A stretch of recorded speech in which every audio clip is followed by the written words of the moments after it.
Welcome, welcome. Happy Friday. Happy Vassal Day too. We're just getting ready for the show to get started. We'll be talking everything DeFi 101. Trying to get more people involved in DeFi on Cardano, especially for people who've never entered DeFi before. What are the baby steps to it? What are the things they should look out for?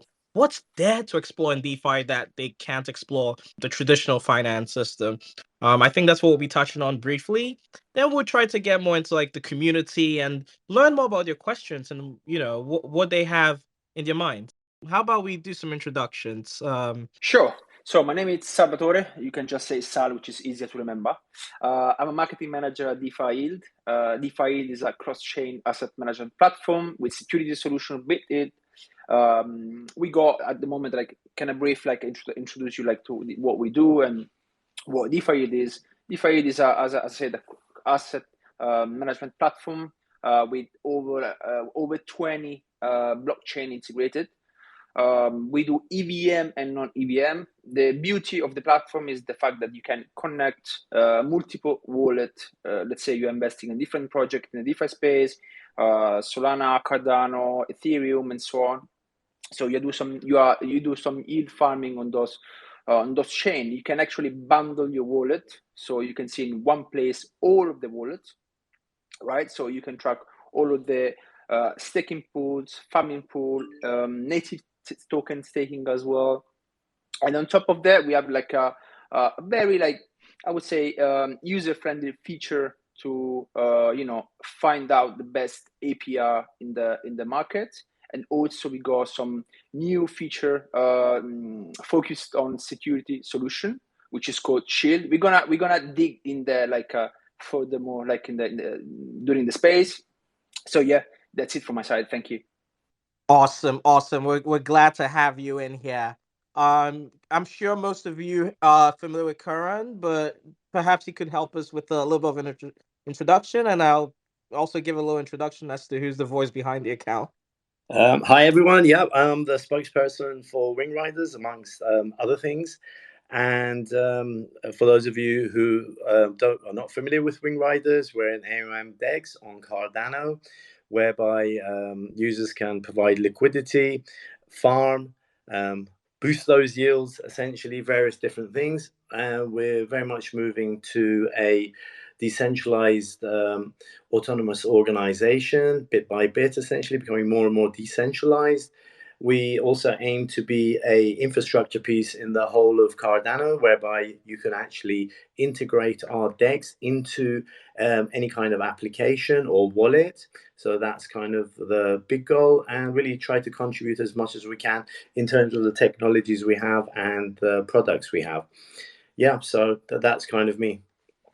Awesome, awesome. We're also happy to have you with us today, or tonight. For those of us far out in Europe and parts of Asia and Africa. I'm Emmanuel, Cardano community member and current community strategist and advisor to the WingRiders team. We're really trying to, take on new steps into being very community first, very education first. And this particular community session is one of the many we're about to embark on. So I hope all of you, give this page a follow, turn on notifications, and stay tuned for all our community sessions, usually every Friday, starting from today. And yeah, we'll learn DeFi together. We'll become DGens together. We all become better people in the DeFi space together as a community, and bring in new people as well from Ethereum, Solana, Tezos, Algorand, wherever they are. This is an open ecosystem and community for all. So without much ado, let's get into it. Earlier this week, we released a few threads. We actually released two major threads that mainly touched on DeFi in comparison to TradFi, and then the second thread that mainly kind of gave the reader an entry point or like a good guidance into how to start DeFi on Cardano through WingRiders DEX. So to everyone up in the audience, if you missed those threads, I'd highly advise check out the pinned tweets up top. We're going to spend the next 35 minutes just talking more about these threads, and and from there transition more into like Q&A and mostly casual chat. Karan, you want to perhaps lead with what your experience is like with DeFi, especially with you reading the thread, like, do you have like any past experiences with trading in traditional finance or lending or investing? Tell us a bit about you. Yep, I suppose I'm at that age that I've obviously experienced quite a lot of these traditional financial products, including bank accounts, like most people, obviously, and investments, savings products, mortgages, various other sort of products that I think most people actually use and utilize. Experience as well. I mean, realistically, just relating it to the topic as well, it's obviously very much centralized. It's very much exclusionist. If you don't meet the right criteria, you're not included. Thinking about sort of 2 billion people, I think, odd of unbanked, really, it's excluding anyone who doesn't fit the bill and doesn't tick all the boxes. Obviously, there are positives, but I think it takes me back to 2008 and the occurrences of the positives and who you're actually investing your money with. So the whole centralization theme comes into mind as well, that these institutions are very much centralized and focusing on their own agendas. And most of us don't really know what they're investing in and how they're investing the money they take from us. Like, for instance, a very simple example, a bank account now, you invest, or sorry, you deposit money into it, expecting a safe and secure place to your money in. They give you virtually no interest, and you go on the other side to take out a personal loan or you take out a mortgage. And what happens? Obviously, they hit you with the big kind of interest rates. So literally, they're using our own money to pay us a loan that they take interest on. So yeah, I mean, I could go on and on, but I'll stop there. So yeah, I've had a lot of traditional experience, and I've also been in kind of the crypto space and experienced, a lot of the sort of DeFi and early DeFi protocol. So we'll come back to that. So I'll let someone else talk now. Thank you so much for that. That's such a valuable insight from your perspective and your experience. Before we move on, shouts to DeFi Yield, the official account in the audience. Thanks for joining us. Salvatore, what's your experience been like? In DeFi, like, would you say it's accessible as as TradFi? Would you say TradFi was accessible for you? Tell us your experience in like your initial entry into like traditional finance in comparison to like DeFi. Sorry, Salvatore. I just noticed that DeFi has sent me a message to make the DeFi Yield official account also a speaker, please. Sorry to interrupt you, Salvatore. Yeah, no worries at all. No worries at all. So, I mean, let's put it this way. First of all, I'm coming from a traditional market, so TradFi. I worked for a brokerage company for about 3 years and a half. It was like a trading company, trading online. Obviously, I've been involved as well with, as you as all of us, like in bank account, savings account. I started to do some trading online myself because I just got into it. I was working for a broker. And then, like, summer 2020, I literally jumped into the DeFi space. But obviously, like, at the beginning, it's very unlikely to be honest, like, to understand a little bit what's going on, right? Because you are triggered by all of this huge APY, and people, like, the narrative has been always. I mean, it's not about the narrative, but people are triggered by make money easy and quick.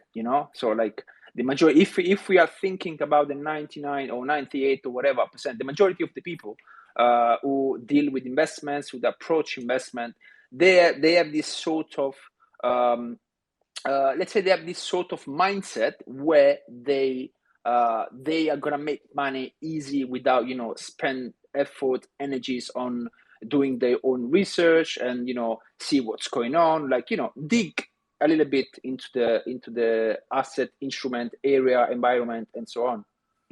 So I believe, in terms of the option, of course, we are obviously we are still at the beginning, right? We can see some green light, some good, green light. I can say that in English for the DeFi, but obviously let's take into consideration the majority of people are still attached to the TradeFi, because obviously, like, there is a layer of security, there is a layer of all of the big company been branding themselves for ages and so on. Like, but this is something like, stay tuned, because this is something we are really going to discuss further in the space. Thank you for that, Salvatore. We have DeFi Yield up on stage with us. Thank you for joining us. So like, yeah, we're talking everything DeFi 101, and Karan mentioned something very valuable. He mentioned something we actually talked about in our thread, and that's transparency, and how like DeFi shines a new light onto like how you can do more, more auditable activities financially, how you can be more transparent in who you transact with, as opposed to like your traditional banks, which like your money's in the account, but you have no idea what you're doing. They could probably be making, using your money to make them more money, and you get to the shorter end of the stick. DeFi, thanks for joining us. Yeah, he's gonna. I think he has some issue, but anyway, we can move on. Yeah, we can definitely move on. So, learning your backgrounds in traditional finance as a whole, and I myself have a background in traditional finance. I did about 3.5 years with JP Morgan Chase as an associate banker. There were so many things which like, I observed I had better access with in DeFi than my everyday clients and customers did. And one of these things were just like, um the difficulties in getting started. People walk into the bank, they need to have like an ID, a passport. If they were no US citizens, they had to have like all of these, paperwork and stuff. And DeFi has just been this something where you just, open up an app. You just open up a software, your wallet, and you just, take a few steps to get there.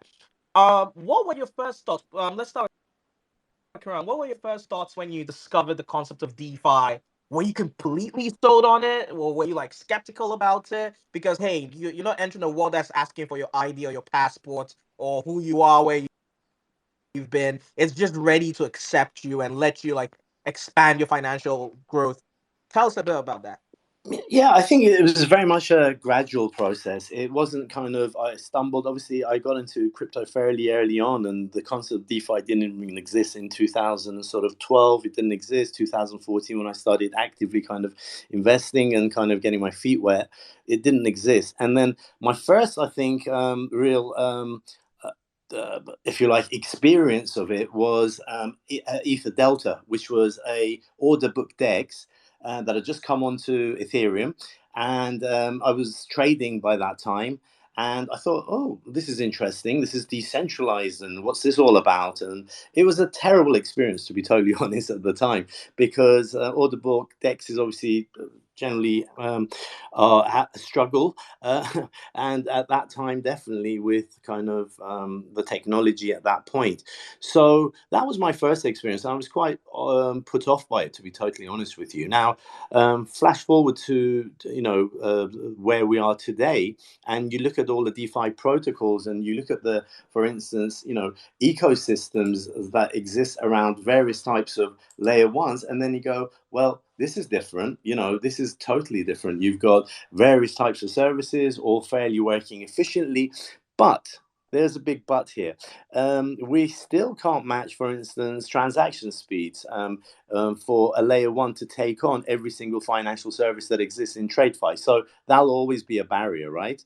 And when you look at the ecosystem's development, even though this is a nascent, obviously, industry that we're in, we still have a long way to go to meet a lot of base services, if you like, that can enable financial services to be delivered. For instance, transaction speeds will definitely deter things like credit cards, like 17, I think it's 1700 transactions per second on Visa. And if you imagine you've got several financial services or several credit cards on a layer one, you're definitely going to struggle. But my own, coming back to your question, really, yeah, it was a struggle. But when I started learning about it a little bit more, and I started really kind of toe dipping a little bit more, I found, well, this is quite amazing, because I was already trading then. I'd kind of started a crypto hedge fund in 2018. So literally, I was looking at services around there and what I could do. And then suddenly the whole kind of DeFi summer exploded, and I was looking at Compound, and I was looking at all the various kind of services emerging. Thinking, this is interesting. So I can just put sort of, tokens into a protocol, and that protocol kind of gives me their own tokens. And well, that was fascinating for me. But again, I came from a little bit of experience of knowing about crypto, because it's a very scary field for people who are very new because of the volatility itself. You put $1,000 down and suddenly you hit a bear market and you've got, literally $50. So, but I'd seen the cycles, and realistically I realized that if you're going into DeFi, the thing to bear in mind is that put money, first of all, that you can lose. Okay, don't put your life savings into it, and then experiment with different types of protocols and really try to gain experience through that way. And then you realize that if it's an asset that you're not going to pull out and you don't need to cash it out, and it's just going to go into various types of kind of DeFi protocols like WingRiders, for instance, which is a DEX, you can pull it, you get staking rewards, you get rewards from fees, then you can do farming, you get more rewards, etc., etc., then it starts making sense. And it's kind of, for me, it's a life savings plan, if you like, that in 10 years' time, imagine all this kind of compounding effects of various types of, if you like, sort of functionalities of a DeFi protocol. It's very attractive, and that's what really kind of stuck for me. Amazing insights, and I'm sure most of us in the audience can actually relate to a lot of your experiences you just shared just now. I would love to hear some of Salvatore's perspective, but even before then, remember, people, this is all about DeFi 101. We're about to talk about the early experiences of some of us, and how we can get the newer folks to properly enter DeFi in the most well educated way. So please don't hesitate at all. Like and share the space. Get more people in here. Think about that friend you've always wanted to get into DeFi, but you never had the right platform to kind of usher them in. Find them, DM them, get them in here, let them come learn with you, because it's a lot of valuable people up here ready to share a lot of valuable entry level information and knowledge.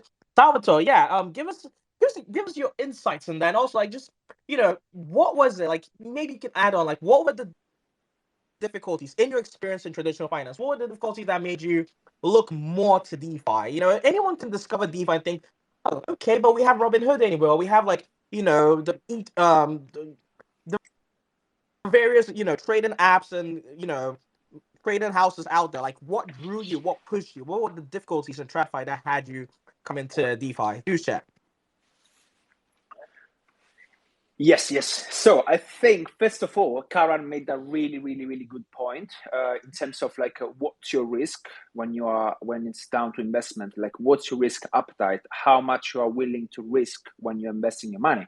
To give you like an idea, back to 2000. I mean, when I was working in the traditional finance, we had that sort of risk warning, right? Which it was live on every single marketing communication, like any communication we're doing to clients or any advertisement or and the risk warning was clearly stating like 90% of the users which are doing trading, they are losing their money. So you need to understand. So this means 1 out of 10 is actually almost likely going to make money. So the first thing you need to understand is like what. First of all, like the first rule would be do your own research, right? Then that would be okay. How much are you willing to risk? Like if you invest, let's say $100, $1,000, whatever, what's your risk ratio here? So that would be the first point. Obviously, TradeFi compared to DeFi right now, so 2022, TradeFi is not super difficult. It's pretty straightforward because you would just need to, verify your account. You go to a bank, you have an account. They, especially this recent online banks, they got this user-friendly platform so that you be ready. But I'm not talking about banks. Like we can also talk about like trading online companies. Now they've got this user-friendly application. So it's so easy so easy for people to get involved in this, banks, investment, and savings accounts, and so on. So they can easily invest in the traditional market. Obviously, we have to consider the fact that there are also platforms which invest on user education, right? With online courses, webinars, masterclass. And obviously, to give an example, this makes easier. I mean, this is easy for the clients to navigate into the TradeFi. So this is one point we have to clearly understand. Obviously, when it comes to DeFi, I love DeFi because simply like there are no, like, in terms of difficulties, let's say, in terms of restriction, you can be anywhere in the world. So there are not country restriction. There are no long waiting time when you send money to anyone. There is no KYC check, so you can send money to anyone. There are no high fees. Let's say so let's say it's easier to I would say to handle, to manage your money. Let's put it this way. Obviously, at the same time, it's not very easy for people to understand the concept. First of all, the concept of the DeFi, what's DeFi, and secondly, like, how to manage the DeFi platform, DeFi wallets, like, and so on. So I guess, like, the next step, I don't know if we are not there yet, but obviously, like, to give an example, in DeFi we do a lot of education. We do different segment on strategy, on what's the, like, DeFi looks like in terms of, like, terms. Like, we do some article, like, we really put so much effort on education. So in terms of, like, TradeFi, DeFi, obviously, like, there is pro and cons on both sides. But I believe, like, if the world space would push a lot on education, like, imagine like talking to DeFi to your mom or dad or grandma or whatever, like, they would say, like, no, like, to be honest, I would stick with my bank, because banks makes it easier. But, like, this is, again, like, as I was saying earlier, this is, like, literally the beginning. So in 10, 20, 30 years, I don't know where we are going, but obviously we have to understand, like, security is very important in DeFi, and I'm sure we're gonna talk about this later on. And secondly, education, and third is, like, a user-friendly platform. So a platform where you can navigate, you can really, like, understand straight away what's going on, what to do, and how to, like, not invest, like, how to manage, let's say, your money. Yep.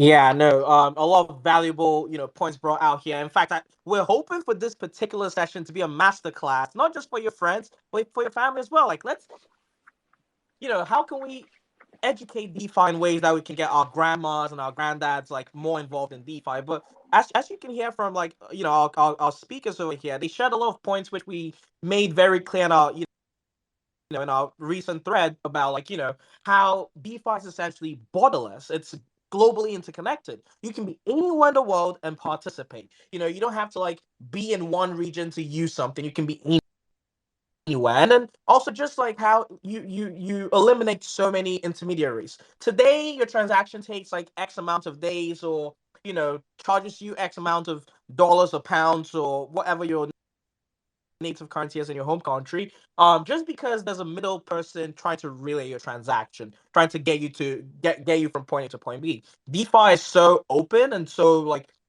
so peer to peer that you get rid of all the intermediaries out of your way, and these are, like, valuable, like, things that in the beginning, like, you might not really realize how much you're losing, or you may be losing towards traditional finance services, but then DeFi better, like, enhances for you as an end user, which brings me to the next thing in terms of, like, and you mentioned something, Salvatore, around UX and making it very fun to come into, and we thought about that a lot.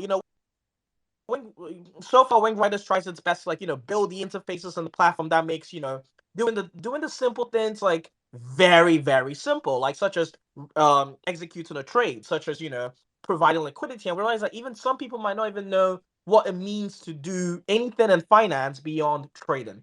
Some people may not be familiar with lending. Some people may not be familiar with liquidity provision, if you will. If you look in our thread, people, up in the jumbotron, if you're looking up, you can go through that thread and really get on board in terms of like how to get started with DeFi. So, obviously, step one is always like get a wallet. All right, that's the most important thing. It's as valuable as getting a Twitter account essentially. To enjoy the space, you need to have a Twitter account. The same way to enjoy DeFi, you need to at least have a wallet to navigate your way around. There's so many wallets in the Cardano ecosystem, and we can recommend.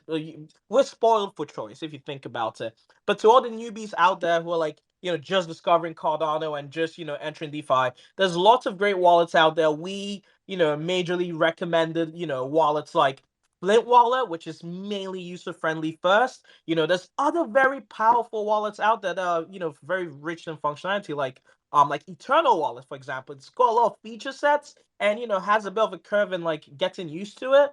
So, you look at all of these things, you have Nami, you have Begin, which is a new wallet that came out yesterday. But essentially, that is like your very first step, getting a wallet.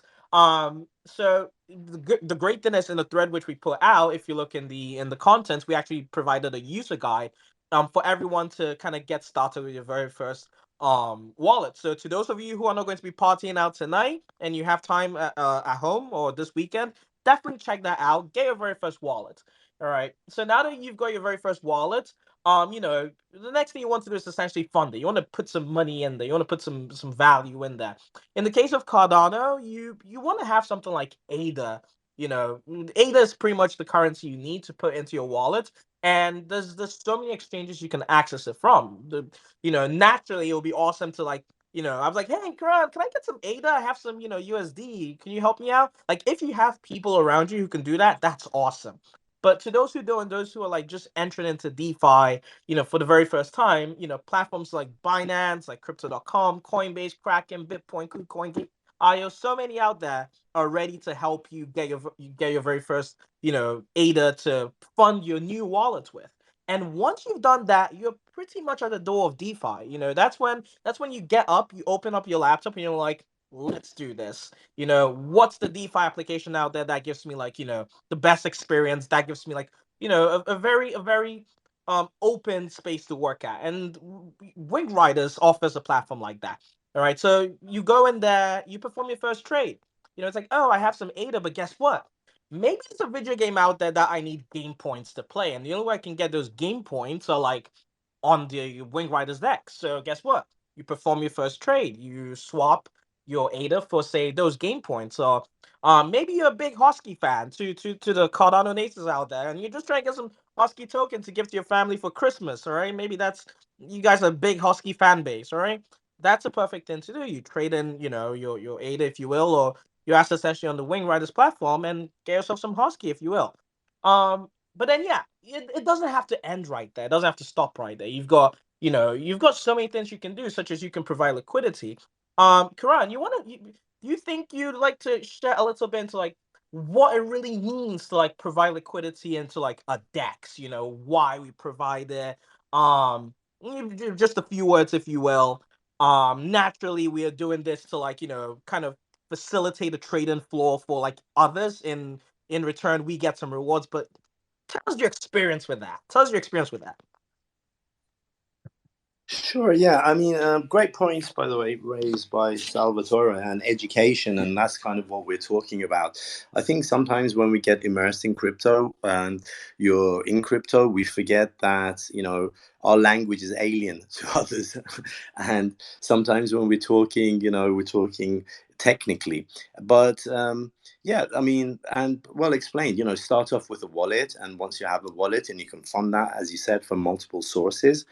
So literally with a credit card, you can buy some ADA and put it onto your wallet. You can come and do a swap. And that's the beginning of the DeFi journey, realistically. So once you've got two assets, the way DEX usually works is via liquidity pools. Liquidity pools you have to provide liquidity to a pool in equal amounts. So you, for instance, have, let's say, 100 ADA for instance, and you buy 50 of another token. Okay, so you have to provide that a 50-50 ratio. So whatever it may be, as you said, maybe Hosky or WMT, whatever takes your fancy, do some research, see what coins and tokens you like out there, and then you provide that to a liquidity pool. And it's very, very straightforward. I mean, on our DEX, it's definitely straightforward.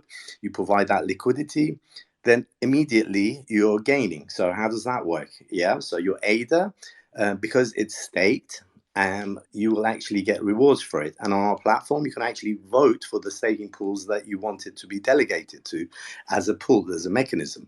But I wouldn't worry about that too much at the moment. Okay, so you've got your ADA and other coin within a liquidity pool. Okay, and very straightforward. Then you're also earning immediately from your from the fees on the actual DEX, because that's how it works. So as people trade it, because you provided the liquidity to that pool, you get a portion of the fees every time a trade actually is conducted, proportional to the amount of actual liquidity you own as a portion of the overall kind of pool itself. So you already started gaining something there. Now there's this concept called farming, for those of you not familiar. When you provide liquidity, you're given these liquidity provider tokens, which is, think of it as a receipt for the liquidity that you've provided, but it's a token, okay? And it lands in your wallet. You can take those and put them into farms.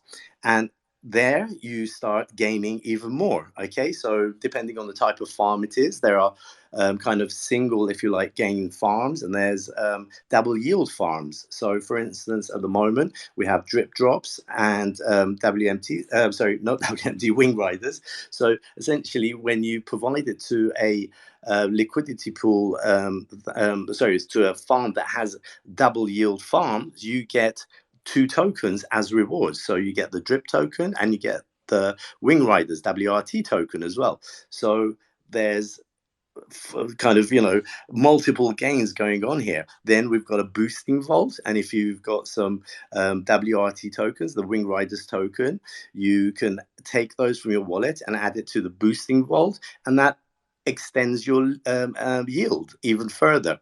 So put it simply, so you've done an exchange. So you had some ADA, you bought another token, you provided in equal amounts of ADA and the other token to a liquidity pool.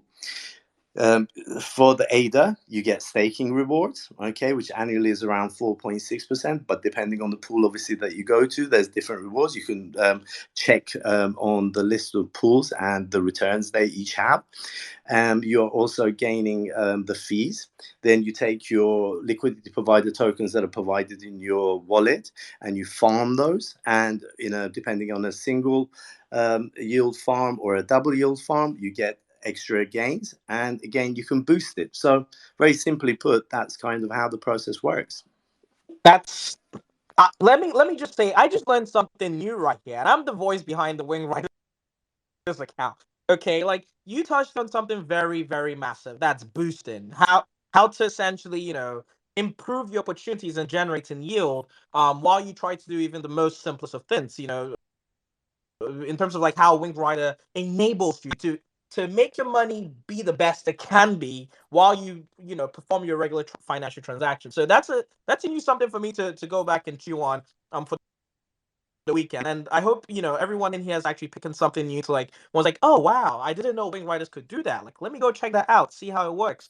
But it's amazing you mentioned stake. It's amazing you mentioned yield farming, because we have DeFi yield with us, we have Salvatore with us, and that's one of the major things. And actually, one of the next points I was going to hit at was essentially how to, like, you don't just go into DeFi and just do things. You have to like track what you're doing. You have to build strategies around the data you have, and kind of assess the risk you're looking to take on and what have you. In our thread, we recommend the Tap Tools as a platform.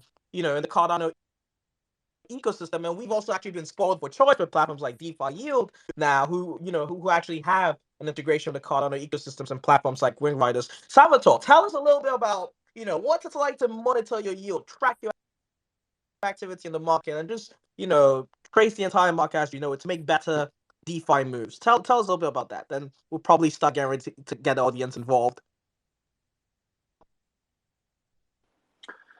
Yes. So I believe, like, first and foremost, we need to understand, like, when you start investing in the DeFi space, like, obviously you want to diversify your risk by investing on multiple assets, right?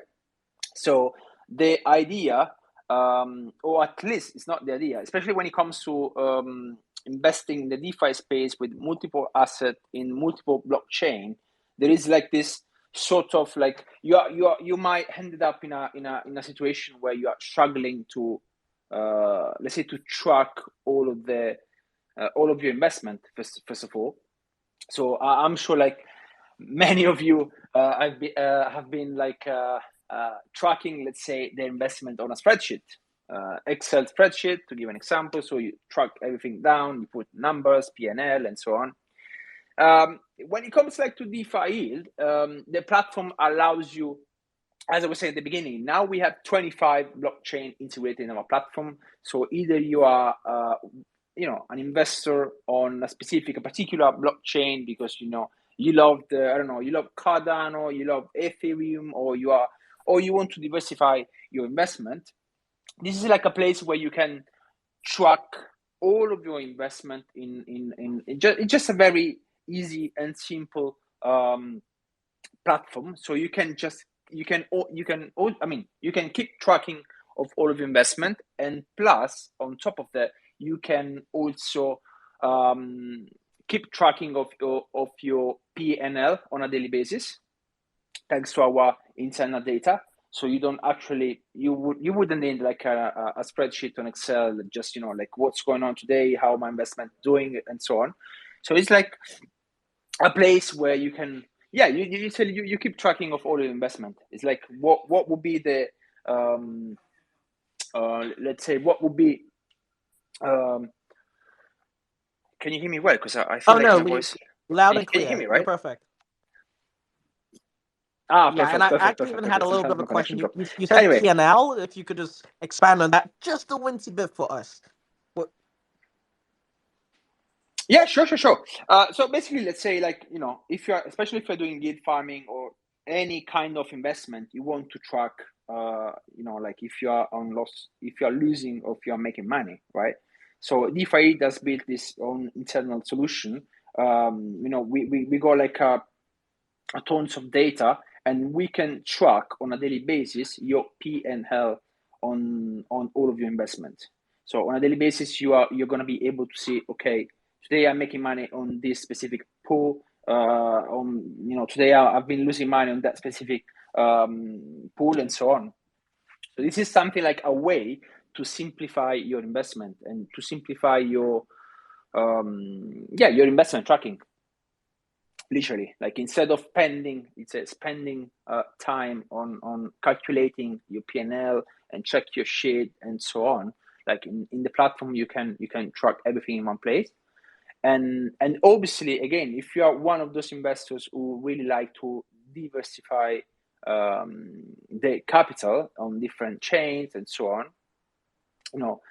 we track EVM and non-EVM, and on top of that, you can bundle your wallet. I think this is like a beautiful feature that we got, because obviously, if you invest on Ethereum, BNB, and then Cardano and Solana, you have like different wallet, and you have to keep tracking all of the wallet, different password, and so on. I think one of the really beautiful feature that we got at DeFi is the bundle. So again, you connect the wallet, you bundle different wallet, and you got everything in one place, like straightforward, very easy to understand, first of all, and very easy to navigate into the platform.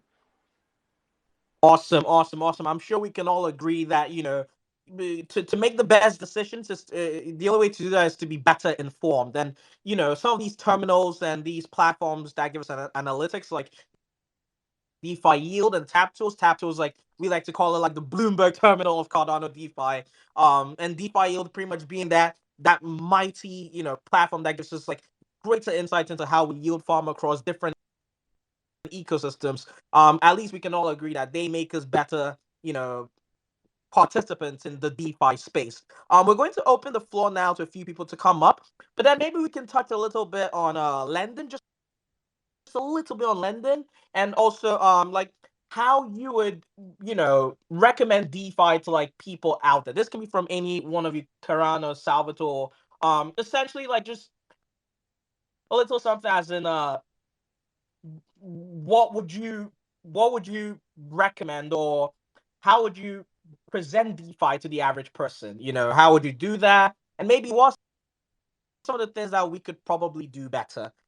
This is just the very first of many spaces, and the one key thing I think I'd like us to do is to have some input from people in the audience. So while I try to get some people up, maybe we can kind of touch on that a little bit.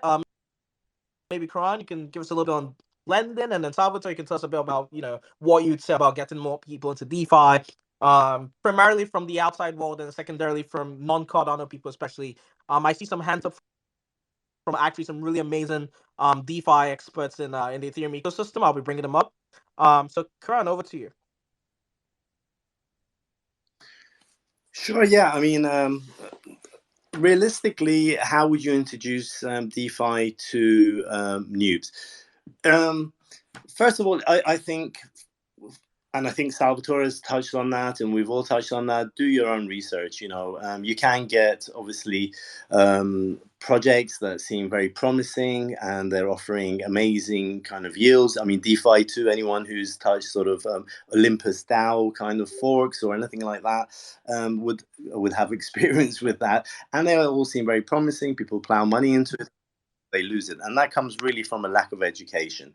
But the main thing is to really educate yourself and really learn a little bit about it. It's not really kind of, you don't have to have a university degree, but really have to kind of understand how it works. And it's as simple as kind of I explained earlier.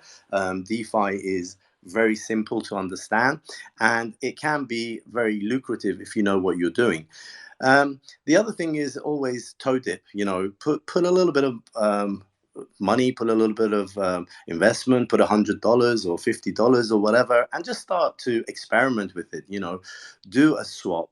Put some liquidity into a pool. There is no limits. That's the beauty of DeFi, because there's no exorbitant fees like in TradeFi. Realistically, it's all inclusive. You can be from anywhere in the world, and as long as you have an internet connection, you can participate. You put a wallet, which is absolutely free, and you start realistically interacting with the protocols. And that's the way I would recommend anyone to realistically start when they've never done it before. Those of you who obviously, less initiated or more initiated, in the space, you could obviously toe dip a little bit more, and really look at what you're looking for out of this. If it's quick gains and it's a quick buck, I think that's the wrong approach. Realistically, I think if you have a much more longer term view of things, and as I said before, put what you can afford to lose, so therefore you can shut your eyes and let it roll, experiment with it, move it from pool to pool, move it from farm to farm, see what results you get, and that's really how you gain experience of it.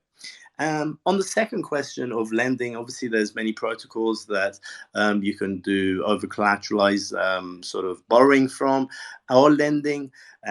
So the lending, the way it works is there are protocols out there that you can obviously put some collateral, put some ADA, put some other tokens into it, and they lend those out, and you obviously get some interest from that.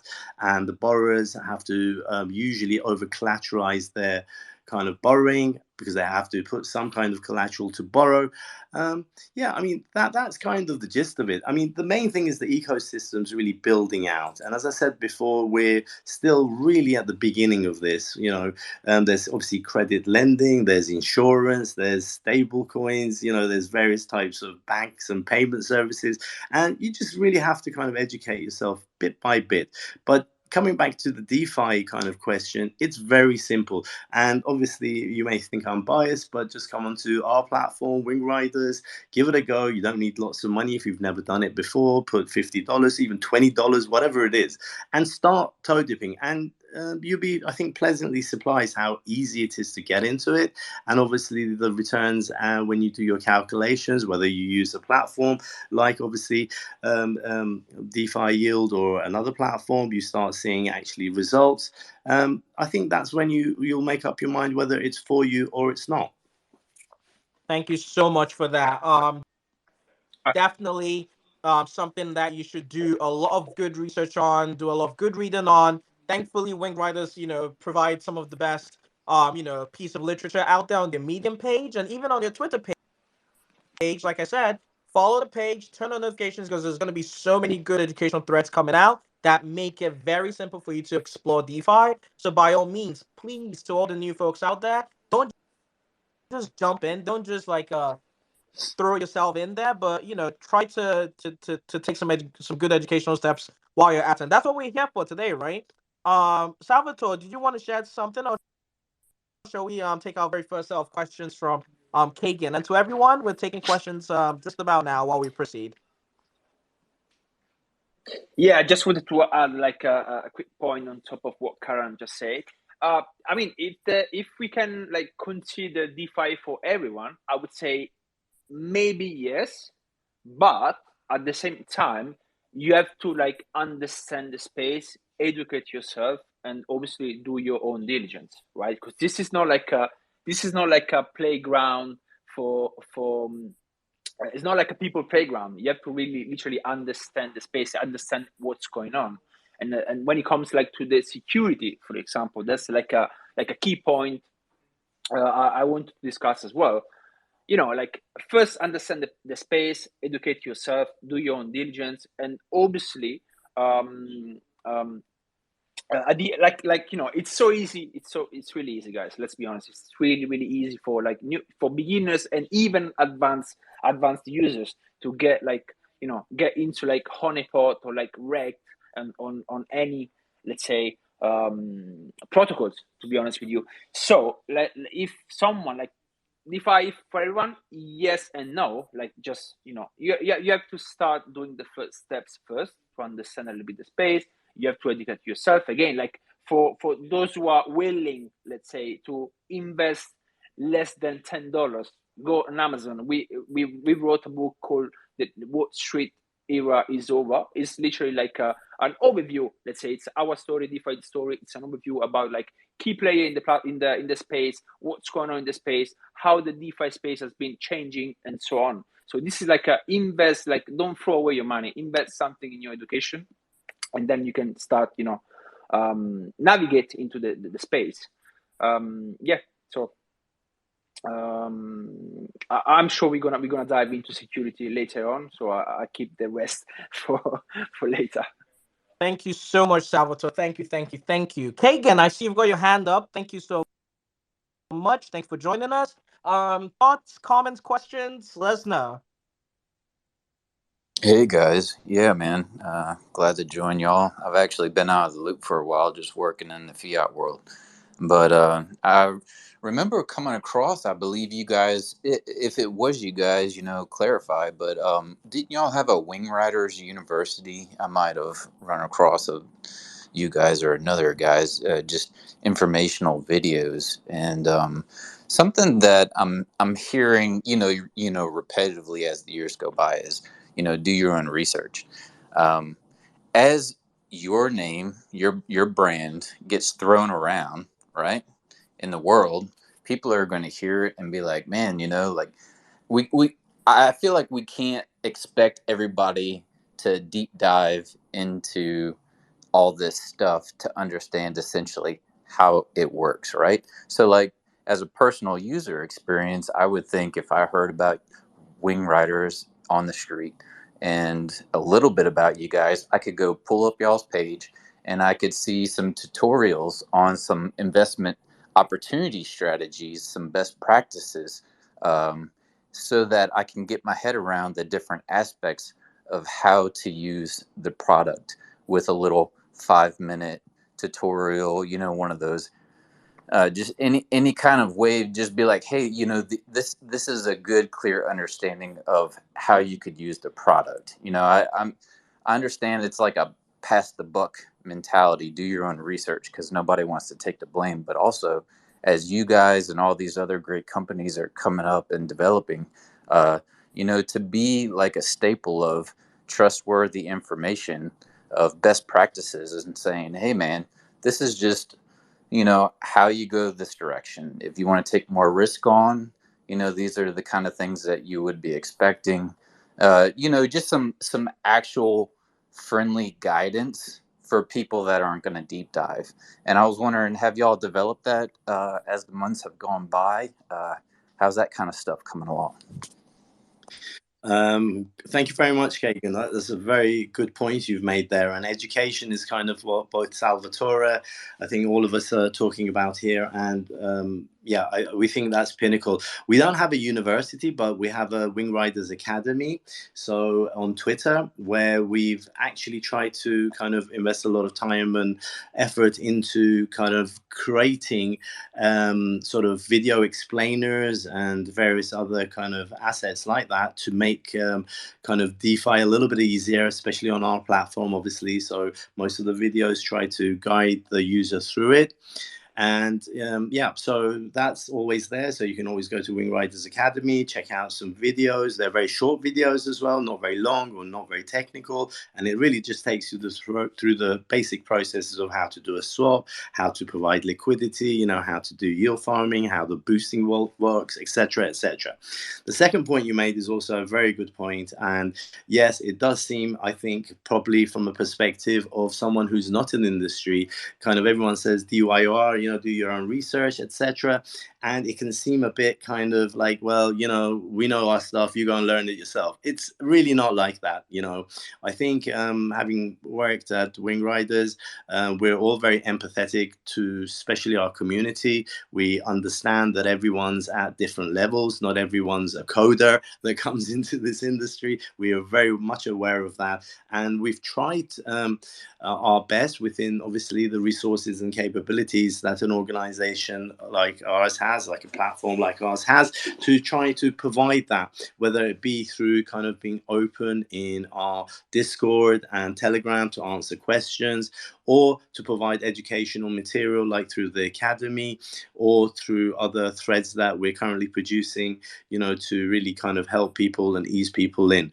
But I think it's about being open as a protocol and as a project to questions like yourself have and other members of the community, and realizing that everyone's at a different level. And very much this kind of Twitter Spaces that we're holding tonight is part of that process of trying to say, we're not going to come in here and talk in code. Of course, there's sessions we have that are much more technical, and it's obviously suited for a different segment of the market, but obviously we try to expand these sessions and give as much opportunity as we can through this session. But obviously time is our enemy, but we can always reach out where we know the team, our moderators on Discord, they're always happy to answer questions. And we as a project realize this, we discuss this, and we try to be as open as possible and as sort of resourceful as possible in producing content that will help users like yourself and others who really want to understand it a little bit more. So great question. Thank you. Oh, really appreciate the time, guys, and looking forward to seeing how much it develops. And I'm sure that you guys will even get to the point where, people in the community can earn badges about degrees of understanding to help others, because as more people come on, you're going to need more hands to help. So looking forward to seeing what happens, and I hope you guys have a great day. Likewise. Thank you very much. Thank you so much, Kagan. You've come in with very valid questions, and it's a lot. It really brings to light, how attentive a lot of the people in the community are, and how much we have to actually meet them in the middle, and maybe even cross the middle and come straight to them with novel approaches to education, much simpler methods. And what I can tell you is definitely, much like Karan said, we're working very hard towards that. And in fact, I just shared our Discord channel to the top. I'll recommend everyone coming in there, because yes, that's supposed to be the lobby. That's supposed to be the chill space. Come in there, come throw in your questions, noob or not, suggestions, thoughts, throw everything in there, because we can learn much more from the people who actually come into space to explore the space, experience the space, and use the WingRiders tools the way they want to use them. It doesn't help us if we're just making things blindly. So by all means, we encourage everyone to come in, bring your thoughts, bring your questions, be nice. But still help us, be the best we can be, or help WingRiders be the best they can be, in the ecosystem. We're open to more questions, people. We have some amazing speakers here, like Kiran and Salvatore, with expansive experiences in DeFi. Now is the opportunity to come in, ask your very wild or your very interesting or very curious questions, and we can proceed. Salvatore, I saw your hands came up for a second. What's on your mind? No, nothing. I just wanted to say to Kagan that he brought up a really very amazing topic, like, which is education, which is super important, guys. Because if you go to a bank, you got the people working in the bank telling you, okay, this is what's going to happen, this is what you have to do, don't do this, do that, and whatever. In the DeFi space, you are alone, or at least you got like people like what we're doing right now. We are doing like education in somehow. We are also doing educational session. So what I mean is, like, you really need to understand that it's just going to be you and your investment. So as much as you learn on your own, as much as you're going to be able to navigate in the space and find the best opportunity out there. So that's it, really. Thank you so much for that. Thank you so much for that. And yeah, again, people, I think we're in the final legs of this entire session. Is the first of many to come. So while we're at it, share the space with your friends, your family, your communities. If you have a huge NFT community, get them in here, because hey, everyone, is better when they're informed. We're still gonna take some more questions, and we're gonna chit chat while we wait.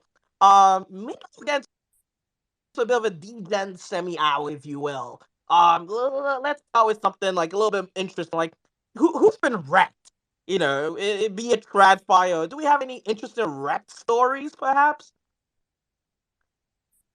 Because we talk about like a lot of the good things about DeFi and everything, but we never. I'll leave that to Salvatore first. There, I think you put it as. I've got many to tell. You know what? Let's do Salvatore, and then we come to Karan, because I have a feeling we're in for a show tonight. And everyone, come up. Yeah, Come share your got the thoughts mic too. first. You got the mic first. Karan, over to you. Don't worry. Okay. I mean, I think the root of getting wrecked is really greed. Okay, and I'm attributing that to myself, and we get greedy. We kind of read things, and we take in information that this is kind of part of the space as well. That for people who are new to the space, that's why we say, well, I won't say do your own research after Kagan's question, but really kind of try and educate yourself from the protocols and the various types of kind of investments you want to make. And yeah, I mean, I've got wrecked multiple times from the beginning. Sort of, I remember 2016 investing in various types of projects, new ICOs, etc., which were based on a white paper. You read the white papers of the project, and it seems fairly sound, and you think you know better, and you put your money into it, and then suddenly a few months later, you get the messages that well, it's gone down. And I've had multiple of those, I can tell you. Part of the learning process for me has been getting wrecked multiple times, to be honest with you, and that's when you realize that education, I mean, that's kind of been the emphasis of tonight, realistically, for myself personally, has been the core of it, and really trying to understand every single coin out there, guys, is a project, and you really got to understand it. Some are protocols, some are dApps, some are layer ones. You really have to understand kind of the categories out there and their pros and cons, and who who's actually created, what's the purpose of it being created, and who what you really have to understand it, and that's what we're trying to get across tonight more than anything. And yeah, Individual stories, yeah, I don't want to mention any projects because it just brings back my bad memories. But yes, I've been wrecked multiple times to learn. So that is part of the process, unfortunately. So diversification is my advice from getting wrecked. Don't put all your sort of eggs in one basket, because experiment and learn from those experiments. Good point, Karen. Good point. I believe also, like, if you haven't got wrecked, you're not part of the space. That's like a way to, let's say, like, to increase your knowledge, increase your awareness of the space. And obviously, guys, I want to really share this story with you, because this is like a why and when DeFi was born as well. So on December 2020, our founders lost 1.2 millions. Right, we are talking about 1.2 millions. Obviously, this specific amount is like a fraction of it was like 12, 13 millions of the total loss in the biggest scam back to them. So since then, right, this is all documented in our book. So if you get our book, you will see like this story as well. You'll be able to read the story in depth. So since then, they work really hard to track down the scammers. They also employed like a blockchain investigation agency. They build a community of over like 600 victims of that scam. They start to file claims in the different financial jurisdictions around the world, like London, including London, New York, and so on. So like being wrecked in the space is not like it's not really that much common, but like it's something that you are gonna face if you don't do your. I mean, it's not about if you don't educate yourself, if you don't do your own diligence, but this is something like part of the space, I would say, and that's why. I mean, first, this is why DeFi was born, like, because they were like a lack of something in the space, lack of security, and the fact that they lost 1.2 million. They say, okay, guys, okay, what's going on in the space? Like, obviously, the DeFi space is like it's a space full of opportunities. You can really like make a lot of money, but at the same time, you can lose a lot of money. So again, like, what's going on? Like, what's the security of this space? What's behind the space? How can we increase in this particular, like, how can we increase the security of the space? And this is why DeFi was born. And this is what we actually, coming up with new solution. We are pushing quite a lot. We have an army. We have an army of developers like focusing on security. We are coming up with different, security is still like, it's a very hot point when it comes to DeFi, right? Because obviously there are too many hacks compared to TradeFi, right? Security is definitely something we should focus on the DeFi space. So now at DeFi, we do like DeFi dashboard as well, but we put so much effort also on the security solution. To give an example, easy, like you can try yourself quite easily. If you go on DeFi.app and you're gonna click on Shield, we got this feature which is called DeFi Shield, which basically scan, as soon as you connect your wallet, we scan all of your smart contracts you've been approving, all of your token you've been investing in, and we give you like a risk assessment based on our data, based on our team, right? Like on our history, on our on the things we do. Like we got plenty of data, right? We got like a team fully working on this, right? And then obviously you can choose, you can rework your contract, and we are developing like multiple solutions. So right now you can rework your contract. In the future, you're gonna be able to swap your let's say your malicious token. So this is something like ongoing right now, and obviously we want to be like the extra, like, let's say we want to be the next step of the security in the DeFi. We are building an alpha version of security browser extension. Like, there is so much going on, and this is something that the space, the industry really needs at the moment. Yeah, this is real. I mean, I look to check out the book soon, but that's a very real world story right there in terms of like losses and like very downsides to DeFi. Because bear in mind, everything has a good and a dark side. So as much as we're looking to, get more people familiarized with DeFi, we also have to make aware of like how things can go so wrong and expect future, posts and tweets and publications coming out from the WingRiders team about, what's out there in terms of to look out for, and how to better prevent and hedge yourself against that. So super appreciate Salvatore for that very real history and experience from DeFi Yield. Manny, you're in here. You have your hands up. Thank you so much for patiently waiting. What you got for us? So, just to kind of add on to what the previous speaker said, never investing more than you can afford to lose.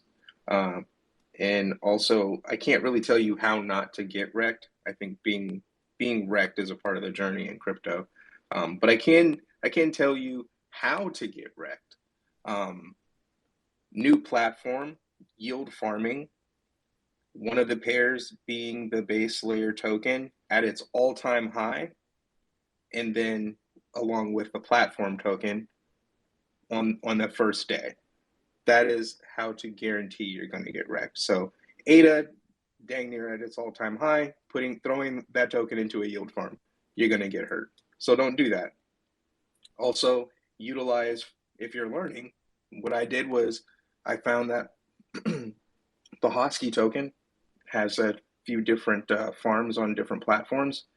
That is a really good way to dive in without having to spend a ton of money, so that you can then understand how that platform works and how that DeFi works. So that's what I have.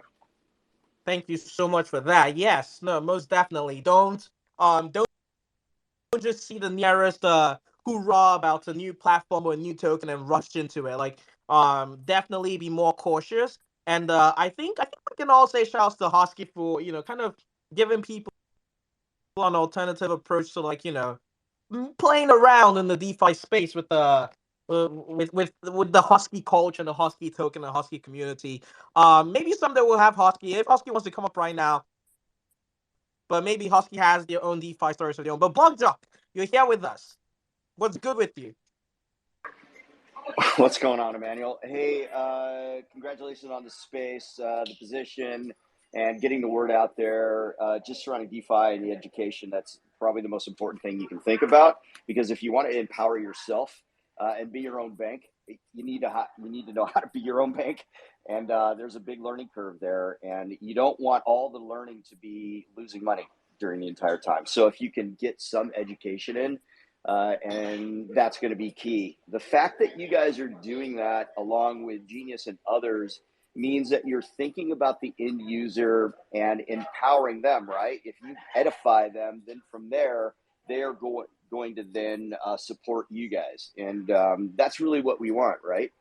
I have my own rite of passage surrounding a rug. I rugged myself, basically. I FOMO'd into something on a whitelist. It was only a certain amount that you could put in there, which seemed, safe or whatever. I was very comfortable in the confines of Cardano and just being staked to a particular pool because it was very safe compared to Ethereum, or what I like to call robbery forest.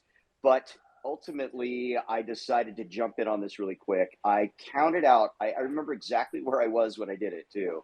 And it didn't take me more than 5 minutes to just FOMO into this thing and lose money on it. And realizing within the next few minutes that I had made a horrible mistake.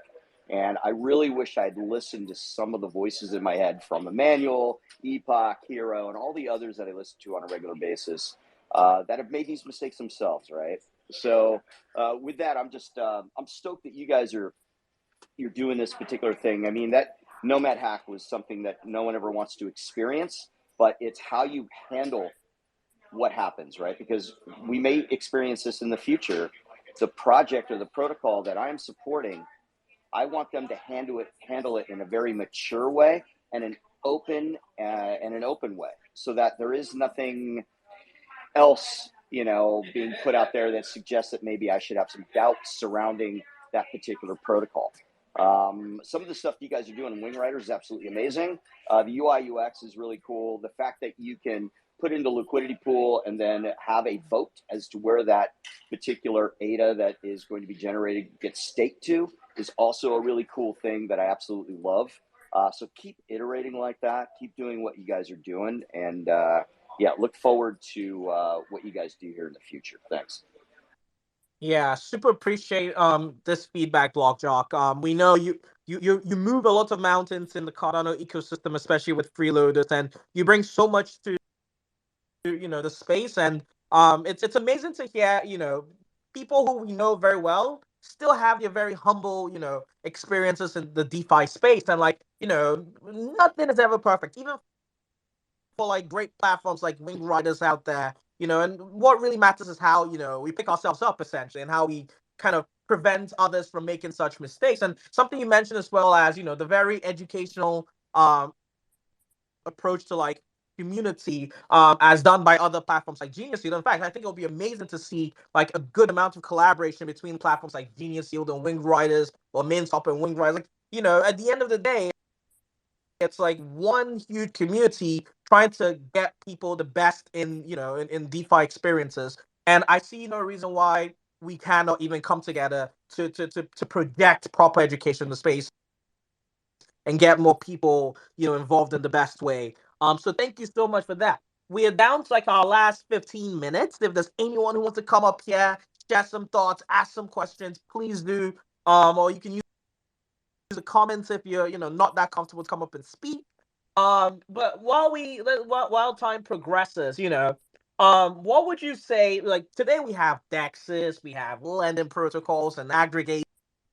Let's start with Karan. Like, what's that novel thing? And you don't have to say anything that maybe WingRiders may be building. You don't have to say that, but what are some of the novel features that you wish to see in DeFi, or you think like, boom, once we get that, that's going to go places? Do share. Wow, that's quite a that's quite a interesting question. Yeah, the future. I mean, I can't think of one particular idea, because at the end of the day, it's decentralized finance, right? We're talking about financial products in a decentralized manner. Many things are already being done, but I think I can talk perhaps about an area that will probably develop more, especially the integration of AI and machine learning, perhaps in kind of the space. What would I say would be something that would be interesting? Perhaps coming back from asset management, I mean, it's very interesting what DeFi Yield are doing in terms of showing different kind of returns and profit and losses for different types of pools, etc., from different types of protocols. So applying more probably AI and machine learning to these sort of distinguishing asset classes and indexes, essentially, to see cross-chain as well, where they're all kind of making lots of good returns, and returning it in a dashboard to a user would be very interesting. Obviously, I think this is probably going to be happening more and more. It's happening in Web 2.0, obviously, and Web 3. I think that's what I hope to see a lot more of as the technology also advances in artificial intelligence and machine learning. So yeah, I mean, I don't have a particular product I can think of off the top of my head, but really that integration and kind of what DeFi Yield's actually doing at the moment, kind of getting all that information, data crunching it, and kind of delivering it in a digestible format for users, because it is quite broad and it is quite complex. And really, when you're coming in, even as a seasoned, for instance, TradeFi person coming into asset management within DeFi, it's quite complex. So I think I'm hoping to see more and more of these kind of services come on board to make the transition for people easier to, for instance, maximize yields. I know there are obviously protocols out there doing it. I think Aave is probably one of the biggest ones that kind of is a yield optimizer. So yield optimization crossed with AI and machine learning, some products like that might be quite interesting in the future. Awesome. Salvatore, what's on your mind? What do you think? Yeah, I mean, like a good point, Karen. I always ask to myself, how would I explain DeFi to my parents, to my grandma, my grandpa, and so on?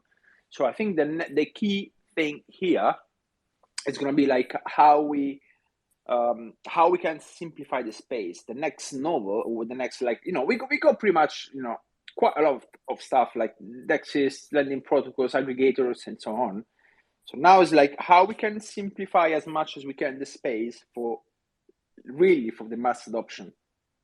That would be like the next step for the next, I have no idea, 5, 10, 15, or whatever years. Like I'm really thinking ahead, right? Like the key here is like simplification. Like we need to simplify the space as much as possible. And obviously we can take into consideration education, we can take into consideration UI, UX as well. So obviously people want to jump on or simply like they want to try out platform. Like we always ask to ourselves as well at DeFi, like how we can simplify people's journey. Like let's assume they jump on a platform, like what would be the next step they would be doing? Like what are they looking for? Like how can we simplify how can we simplify their journey, like on what they are looking for, right? This is the main question, I would say. And then of course, like for all of the sorry, all of those projects, all of those protocols who are going to put some effort, or going to invest on really like how to simplify. I could just repeat myself for hours. Like this is like what we're missing, right? DeFi it's beautiful. It's beautiful. We got like so many cons as well, of course. But like the next step would be like we have to simplify the space. We have to educate people as much as we can. And obviously, like on our side, we again, like as I was mentioned at the beginning, we're doing like different segments on our YouTube channel, Twitter. Like we do some tweet, like educational tweets as well, to explain like what's going on in the space, how to use certain protocols, what could be the best strategy to protect yourself, for example, during a bear market, and so on. Like so, like yeah, again, like simplify as much as we can, and then yeah. Excellent point, Salvatore. I mean, I totally agree. If I can just add to that, and we are talking about tonight's session really being about perhaps, people who are newer in the space. And I just want to kind of point out where we're at, really. We're under 1 trillion as kind of a industry, the crypto market kind of market caps there. And when you look at kind of gold at 8 trillion, you look at, I don't know, physical money somewhere in 35 trillion, and then, I don't know, the total money somewhere in the region of 85, 90 trillion. I mean, we've got a long way to go, guys. This is still new, because a lot of people who come into the industry, I think they kind of look at it as if it's over because it's been around for 10 years, but there's a long way to go. It's still developing very rapidly. It's one of the fastest developing technology cycles in history. It's moving very, very rapidly, and we're really at the beginning of it. And the transformations that are going to happen to finance, to economies, to healthcare, to name it, every single industry, I believe, will be touched by blockchain technology. And obviously, the kind of dApps that we see on top of these kind of blockchain technologies that are built. And it's a really, really exciting time. I mean, for me, still being in it from even 2012, when I talk about it, when I read new kind of articles and kind of look at new technology that's coming, I'm still excited by it. And for me, it's really, really kind of a great place to be in this space, and to be kind of in touch with kind of people like yourselves here, and talking about kind of DeFi and all exciting things. We're right at the beginning still, guys, and that's what we have to bear in mind. And as Salvatore said rightly, really, we all have a responsibility. If you're interested in this area, you really kind of have to take it on board, to spend an hour kind of reading Twitter and reading kind of a couple of Medium articles. And it's either for you or it's not, but it's going to transform the world. And that's kind of my view of it. Yeah, it's exciting to perceive what we might have in the future, knowing how early we are. Like pretty much the only way up for like DeFi is up. So that's exciting. To those who are like, yet again, don't you worry. They'll be very, very interesting, exciting, very brief, very succinct, and very simplistic threads out there to get you sorted out in the best way possible. I see we are joined by Cardano for Seniors. Thanks for joining us. I believe you could probably be our final or semi-final contributor to this space. What you have for us? Everybody, can you hear me okay? Loud and clear. Now, I want to address a little bit of what Salvatore stated, and also go back to some of the comments when I was listening as my persona.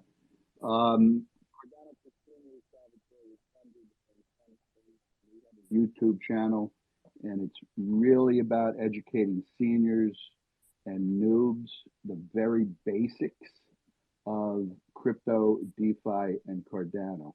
We are very, very basic, so most of you in this room will get extremely bored by watching us, but it is for your grandparents, your parents. And I used to be a risk manager many, many, many years ago in New York City. I became a farmer, and my son dragged me kicking and screaming back into this industry, or this industry, which was new. So I approach it from really a risk management perspective on everything. And listening to some of the earlier stuff, I would highly recommend WingRiders take more of a risk management perspective. And yeah, you want to make money. Yeah, you want to get people in, but teach them the downside. At the downside of what could possibly happen. Now, in conjunction with our Fund 8, we also just put out an ebook on Apple. It hasn't quite been approved yet, and it has to do with the Eli 65 language that we're developing.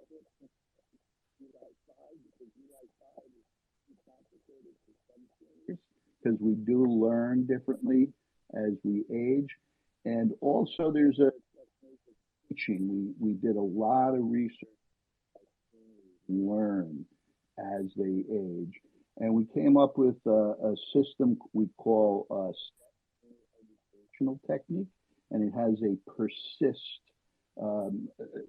type of steps, 7 steps on how to teach seniors, and it's really very simple, and it goes back to an old technique, and it's tell them what you're going to tell them, and then remind them what you told them, and keep repeating it. Keep it simple. Seniors like humor, and they like having the messages related to something they understand. So if you're trying to teach your grandma about Twitter, good luck, because there's nothing like it. And all the seniors that are alive today were born before the internet. They did not grow up with computers, and they did not grow up with phones in there. You have to actually hand feed them, hand teach them about Discord, about these Telegram spaces, about every tech that is not new to you guys or the younger people, but it's new to us. So look at our educational channel, tell your grandparents about it. And if we get funded in Fund 9, we have a few props in there that if they get voted in, we're going to animate modules, and then we can translate them to different languages. So keep an eye out for that. Thank you so much. I told you from the get-go, I think you're fantastic, and keep on keeping on, as they say. Beautiful point. Thank you. Super appreciate Cardano for Seniors. I just want to say, like, it's good to know, you know, we have people even out in the community, people who don't necessarily need to have like a DeFi application or anything, who are constantly pushing the boundaries of DeFi education. Not just to, like, you know, the middle age and the young ones, but even those on the senior side of life. And, you know, who knows, like, we might, you know, get very collaborative in the near future, and, you know, work together to get this ecosystem out there in the best way to everyone out there. So super thank you to Cardano for Seniors. Karan, sorry, you were about to just add in on something. No, not at all. No, I was just yeah, going to thank basically Cardano for Seniors as well for some very valid points. And yeah, it's a whole spectrum of obviously people we have to accommodate, and everyone has a different type of learning style, and very good points. That's all I was going to say. Yeah. point, and then I'm going to drop off. There's 2 billion seniors currently in the world, and in 10 years, that's going to be 4 billion. Now, if I had a DApp such as yours or a protocol, I'd be looking at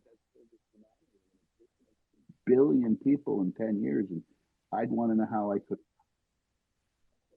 billion marketplace.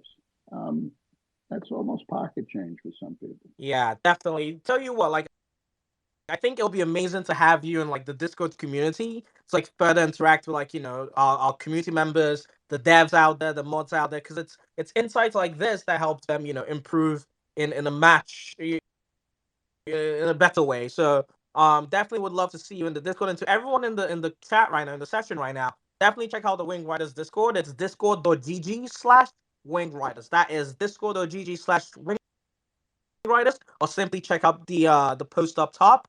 And also check out DeFi Yield. All right, get your stats right, monitor your yield opportunities and strategies. Do that through DeFi Yield, because they're bringing out some really great tech out there. And when you're ready for DeFi, look no further. WingRiders is out there for you, bringing you top education content, bringing the communities together. Be it in Cardano, Solana, in fact, if you're out there, you're Ethereum or Solana, you have people out there, bring them over. Let them know, like, hey, they might not get what we're giving out there, but we're here and we're ready to, like, get them on board. They can, come in and experience DeFi, through WingRiders. So yeah, without much ado, this session is recorded. It will be released shortly after it ends. So to those who missed out on it, or to those who have friends and family and other community members who missed out on it, do not worry. It will be available for them to listen later. And would really appreciate any and all feedbacks. Something we did right, something we didn't do right. We're really open to improving things out here. Especially with WingRiders. They're really on all about going from good to better, and eventually better to best. So do share your thoughts in the Discord, on Twitter. Let us know. With that said, I think we'll be coming to a close. I see we're joined by Kiwi. Kiwi's a very contributing person in the Cardano ecosystem. But hey, maybe we can have them on the show next time. We can have more people in here next time. Shouts to Husky Token as well. DeFi Tycoon was in here for a while. Shouts to them. And many of you in here, Kagan, who came to speak, Cardano for seniors, all of you, very valuable, very, very remarkable people in your own rights. Karan and Salvatore, special thank you for gracing us with your presence, for giving us a knowledge experience you've picked up over the years. I'm your host for today, Emmanuel. I'll be leading community strategy and advisory with the WingRiders team to make DeFi more welcoming, more open, and more educational to everyone out there. Enjoy your weekends, and we'll be back next week, Friday. Check out the threads we have now, and stay tuned for the threads we'll have tomorrow. Yeah, so we'll just sentence out with a closing song, which is unofficial, but hope it gets you going out there. Thank you very much, Manuel, for having us. It's been really like a great pleasure. Yeah, thanks to all of those who joined us this Friday evening. And yeah, I wish you a great weekend. Don't forget to just do your own knowledge, own research, and just keep studying, keep educating yourself. Thank you. Thank you very much, Salvatore and DeFi Yield, for being here. Thanks, Emmanuel, for hosting it, and obviously our great listeners who took the time to listen to us. We thank you all and hope to see you again soon.